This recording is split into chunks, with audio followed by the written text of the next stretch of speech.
Ika nga po nila, mas maganda nga pong pagtuunan ng pansin ang magkakapatid na ito. Tres Marias kung ating tawagin ngayon. Sa susunod na pasukan ay makakapag-aral na nga po sila.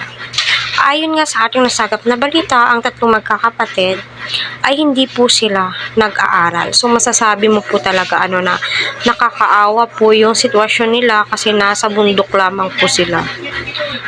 At yung nga pong ginawa ni Kalinga Prab, na ipinasyal nga po ito sa SM, para makita po nila kung gaano kaganda at makasalimuha ng napakaraming tao, which is makikita mo po sa kanila na naninibago po sila.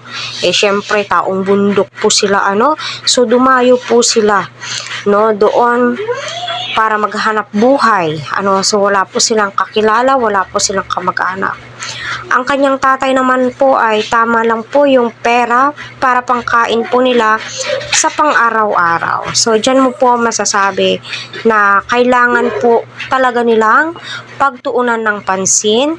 Kailangan po talaga nilang mabigyan ng karapat-dapat through financial. Alam nyo, kapag na-vlog kayo ni Kalinga Prab, masasabi mo, tuloy-tuloy na po talaga yan. Masasabi mo, dadagsa na po yung blessings. Kasi ngayon pa po, makikita po natin. Napakadaming nagmamahal. Ika nga po nila, nagkakaisa ngayon ang kalingap na nanonood sa Tres Marias at sinabi ng mga kapitbahay tila'y mga mag-zombie na magkakapatid. So, dyan mo po masasabi na kahit na yung iba ay may favoritism sa panonood ng mga K-serye, pero sa usapang ganito na yung hirap na yung buhay, Tres Marias, ay tatalakayin at papanoorin at mamahalin po talaga ng mga viewers. So, kailangan po talaga nilang pagtuunan ng pansin ang mga nangyayari.